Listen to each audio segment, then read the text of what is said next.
Assalamualaikum warahmatullahi wabarakatuh. Oke adik-adik, sekarang kita alhamdulillah bisa bertatap muka, bisa bertemu dalam kesempatan pagi hari ini dengan tema pembelajaran otomatis yang selanjutnya. Nah sekarang adik-adik, kita akan membahas tentang morfologi tumbuhan. Mungkin di antara adik-adik di sini sudah timbul atau sudah ada angan-angan apa sih yang akan kita bahas pada pertemuan kali ini, ya. Jadi yang pertama, kalau kita berbicara tentang tumbuhan pasti ada yang namanya akar, ya kan? Ada akar, ada batang, bahkan ada yang namanya daun dan bunga, ya. Nah, di sini kebetulan, ya, alhamdulillah di sini saya sudah membuat PPT tentang yang akan kita bahas pada pertemuan kali ini. Ya, di sini ada gambarnya juga, ada gambar batang, juga bahkan dari batang akar, cabang akar, dari pangkal akar, bagian vegetatif, batang, bahkan sampai bagian reproduktif atau bunganya gitu. Nah, kita sekarang akan membahas di sini, ya.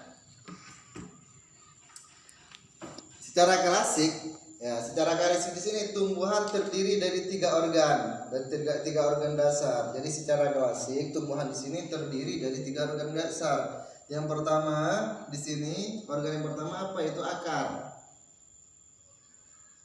Yang kedua apa? Yaitu batang. Yang ketiga itu daun. Nah, ini merupakan organ dasar dari tumbuhan. Lah, yang pertama di sini kan tadi akar, ya kan? Akar di sini dek mempunyai sifat-sifat tertentu. Jadi diantaranya di sini yang pertama dari akar, di sini merupakan bagian tumbuhan yang biasanya terdapat di dalam tanah. Jadi yang pertama dari akar, ya, kita bahas dari akar dulu. Sifat dari akar di sini yang pertama, biasanya di sini ada di bawah tanah. Contoh di tumbuhan. Lah di sini tanah, berarti akar di sini ada di bawah di sini. Ada di bawah tanah. Kegunaannya apa? Nanti kita akan bahas semua.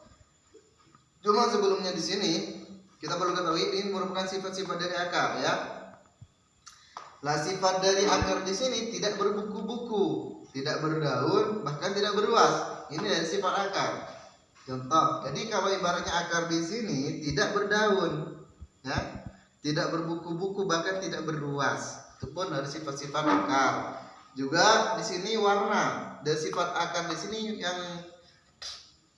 perlu kita ketahui di sini dari warnanya, ya. Warna di sini biasanya kalau di akar di sini keputih-putihan, bahkan ada yang kuning-kuningan, jadi tidak biru. Gitu. Jadi kalau akar di sini biasanya kalau akar berwarna kekuning-kuningan, ya, atau keputih-putihan, maka yang terpenting tidak biru. Lah juga sifat tumbuh terus, ya, akan tumbuh terus, pada ujungnya di sini akan tumbuh terus. Itu pun kalau sifat-sifat akar, ya. Cuma pertumbuhannya di sini masih kalah pesat dibandingkan dengan bagian permukaan tanah, ya. Pertumbuhannya di sini masih kalah daripada pertumbuhan di atas permukaan tanah. Di atasnya berarti apa? Itu batang. Jadi masih kalah kecepatannya dari antara akar sama batangnya, di sini masih lebih cepat batang, gitu, ya, daripada akar. Itu pun jadi secara cepat atau tidaknya. Juga bentuknya. Jadi sifatnya di sini dari bentuk. Bentuknya di sini biasanya meruncing, ya, bentuk meruncing sehingga mudah untuk menembus tanah. Jadi begini, ini akar. Jadi bentuk sehingga apa? Jadi untuk lebih mudah untuk menembus tanah. Nah, kenapa akar meruncing? Karena untuk lebih mudah, biar nanti menembus tanah itu lebih mudah. Kalau ibaratnya di sini nggak runcing, tumpul seperti ini, otomatis di sini sangat sulit. Ya, kalau ibaratkan kita mengaca aja pada ibaratnya apa yang biasanya itu yang kita pakai untuk jadi ibaratkan menggali tanah, itu kan biasanya nggak tumpul ya kan, meruncing. Itu bukan apa, itu sudah jadi cerminan ya, sudah menjadi cerminan bagi kita. Tadi itu merupakan dari sifat, sekarang dari fungsi akar, tetap di kategori akar. Nah, sekarang di sini merupakan dari fungsinya. Fungsi dari akarnya di sini untuk apa, Kak? Untuk ibaratnya untuk apa, Pak? Ya, untuk apa? Apakah berpengaruh terhadap batang apa tidak? Nah, sedangkan fungsi dari akar di sini yang pertama di sini untuk memperkuat berdirinya tumbuhan. Jadi fungsi dari akar yang pertama di sini untuk memperkuat ya, memperkuat berdirinya tumbuhan. Contoh seperti ini.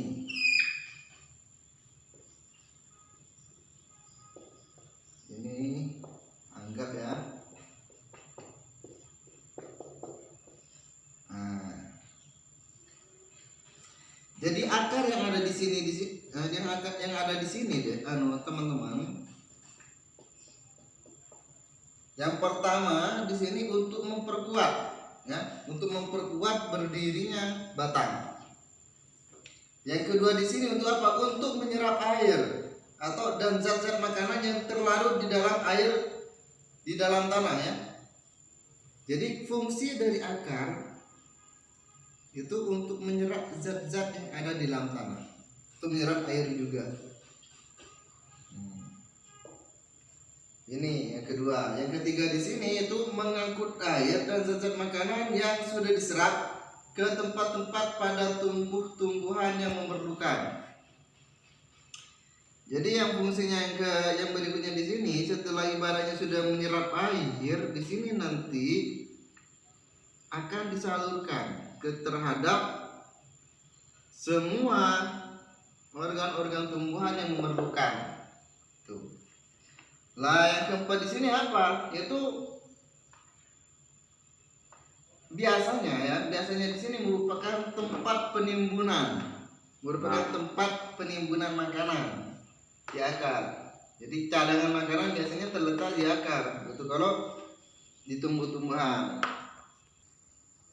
Nah, sedangkan jenis-jenisnya di sini, jenis-jenis dari akar di sini ada dua. Yang pertama di sini akar serabut, ya. Yang kedua di sini akar tunggang. Yang mana akar serabut di sini umumnya di sini terdapat pada tumbuhan monokotil, gitu. Jadi kalau ibaratnya akar serabut di sini ada di tumbuhan monokotil. Cuman walaupun terkadang tumbuhan dikotil juga memilikinya, bisa tumbuhan dikotil juga ibaratnya memiliki yang namanya akar serabut. Cuman ini gimana kok bisa ibaratnya tumbuhan dikotil mempunyai akar serabut kalau itu dicangkok ya. Contoh ini pohon mangga ya. Nah, pohon mangga di sini ada batang, ada juga batang. Nah, gimana Kak kalau ibaratnya tumbuhan dikotil? Lah, gimana sih ibaratnya tumbuhan dikotil bisa mempunyai akar serabut? Itu pun kalau kita nanti mencangkok gitu. Contoh, ini kan tumbuhan dikotil ya. Anggap di sini pohon mangga. Nah, pohon mangga. Di sini kita cangkok, ya, dibalut dengan tanah.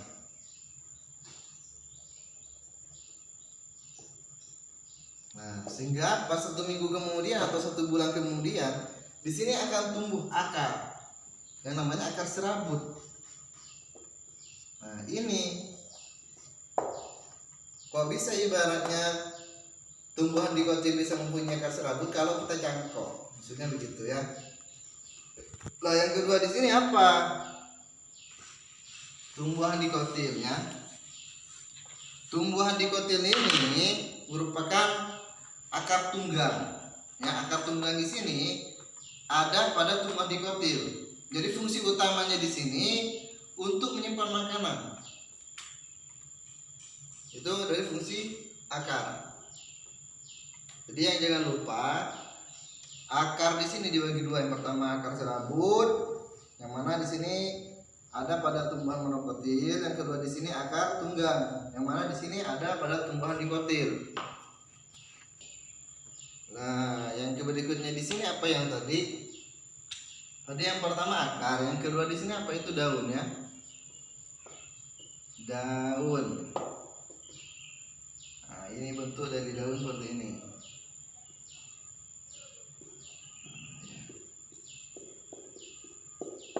Itu daun ya. Jadi daun ini merupakan salah satu organ dari yang ada pada tumbuhan. Letaknya di sini ada pada batang. Itu kalau ibaratnya daun ya. Dan umumnya di sini kalau daun biasanya di sini berwarna biru. Berwarna biru itu pada umumnya. Cuman nggak semuanya daun itu berwarna biru. Juga fungsi dari daun apa? Itu berfungsi sebagai penangkap sinar matahari ya.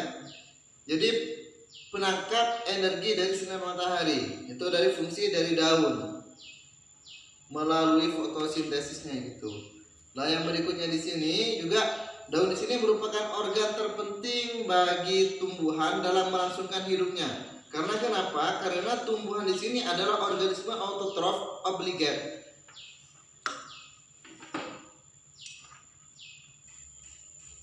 Jadi yang berikutnya di sini bunga ya. Bunga di sini apa? Yaitu fungsinya di sini merupakan wadah menyatunya gamet jantan atau mikrospora dan betina atau makrospora untuk menghasilkan biji. Jadi di sini bunga di sini apa? Yang pertama itu menghasilkan biji. Proses dimulai dengan menyerbukan yang diikuti dengan pembuahan melanjutkan dengan pembentukan biji. Jadi di bunga di sini yang pertama apa fungsi dari ibaratkan bunga di sini? Itu menghasilkan yang namanya apa? Biji, ya. Yang pertama kita harus ibaratkan menyatukan hapus. Jadi yang berikutnya di sini itu bunga, yang mana fungsi bunga di sini merupakan sebagai wadah menyatunya gamet jantan ya, yang biasa disebut dengan mikrospora dan betina makrospora. Itu untuk apa? Itu untuk menghasilkan biji. Jadi menyatunya gamet jantan dan ibaratkan dan betina itu untuk yang pertama untuk menghasilkan biji. Jadi prosesnya di sini dimulai dengan penyerbukan. Ya, jadi prosesnya di sini dimulai dengan penyerbukannya diikuti dengan pembuahan dan berlanjut dengan pembentukan biji. Juga bunga di sini bisa disebut dengan bunga sempurna bila alat jantan atau benang sarinya di sini dan alat betina di sini atau putiknya di sini secara bersama-sama dalam satu organ.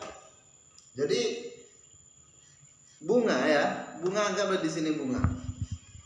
Bunga di sini bisa dikatakan dengan bunga sempurna apabila memiliki yang namanya benang sari dan putik. Soalnya benang sari di sini diistilahkan dengan alat jantan, sedangkan putiknya di sini merupakan alat betinanya, gitu. Jadi kalau benang sari sama putiknya di sini dalam satu bunga, itu berarti bunganya bunga sempurna. Atau bunga yang demikian bisa disebut dengan bunga banci atau hermafrodit. Itu suatu bunga dikatakan bunga lengkap apabila memiliki semua bagian utama. Apa sih bagian utamanya itu? Yaitu yang pertama di sini ada kelopak bunga atau selik. Ya, yang kedua di sini ada mahkota bunga atau corolla yang biasanya tipis dan dapat berwarna-warni untuk memikat serangga atau yang membantu proses penyerbukan. Gitu. Kalau bisa kita gambarkan seperti ini.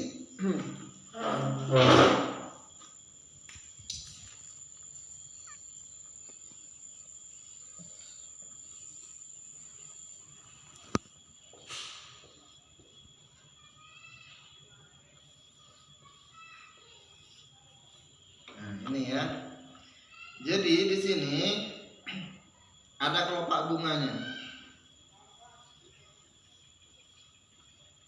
Nah, ini merupakan apa? Itu merupakan mahkota ya. Ini biasanya berwarna-warni, tergantung dari bunganya. Berwarna-warni itu untuk apa? Yang pertama untuk memikat serangga, sehingga apa yang terjadi kalau ibaratnya serangga atau ibaratnya kupu-kupu tertarik pada bunga ini, di sini biasanya apa? Untuk membantu proses penyerbukan. Nah, di sini. Jadi kegunaan serangga di sini untuk membantu proses penyerbukan pada bunga.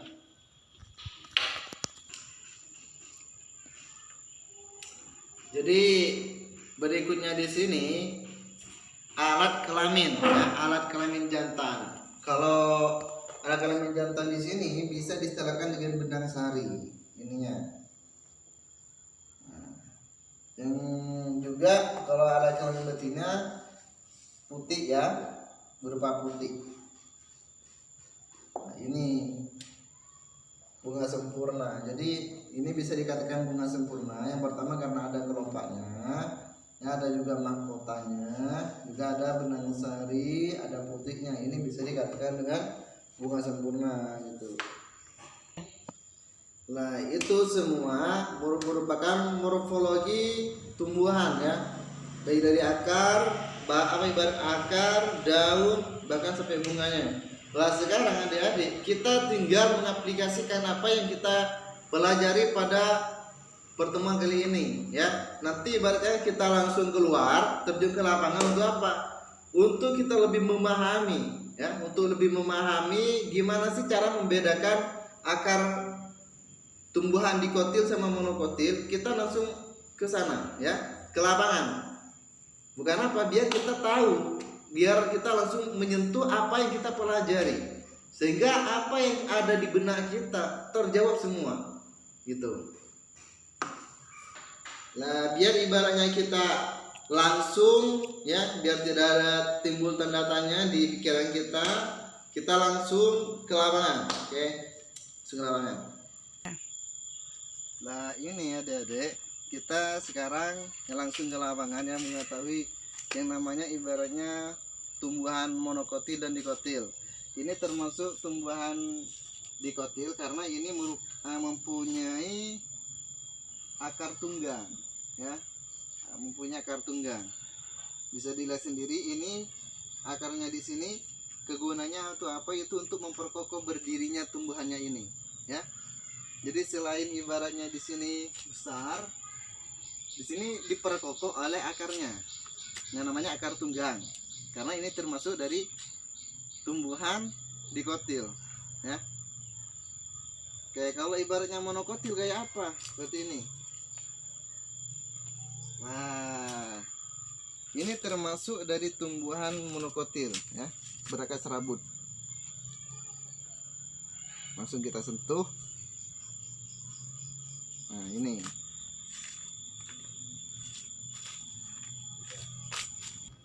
Jadi fungsi dari akar di sini selain ibaratnya memperkuat berdirinya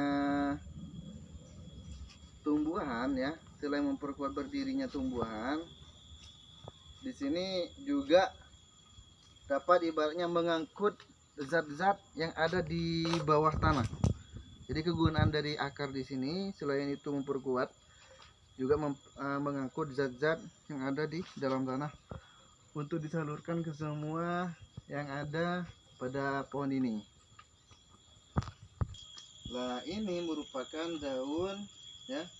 Daun emang biasanya berwarna seperti ini, biru ya. berwarna biru. Di sini fungsinya yang pertama, di sini juga sebagai penangkap energi dari sinar matahari. Itu daun. Nah, juga daun ini merupakan organ terpenting bagi tumbuhan ya.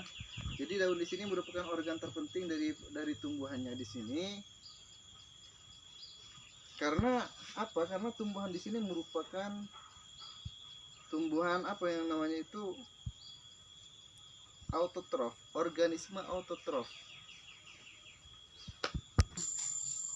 Jadi adik-adik, kita sudah mempelajari ya tentang morfologi tumbuhan, mulai dari akar sampai ibaratnya daun sampai bunganya. Di sini kita sudah mempelajari, kita sudah bahas, bahkan kita sudah terjun langsung seperti apa itu tumbuhan monokotil, juga dikotil kita sudah tahu karena kita sudah mempelajari di lapangan langsung ya. Kita langsung, kalau ibaratnya kita mau pulang ya, nggak apa-apa kita pulang, cuman hati-hati di jalan ya. Lebih nanti kalau sudah nyampe rumah dipelajari dengan sungguh-sungguh, langsung dipraktekkan ya. Biar kenapa? Biar nanti ilmu yang kita dapat di sini tidak sia-sia gitu. Akhiran, assalamualaikum warahmatullahi wabarakatuh.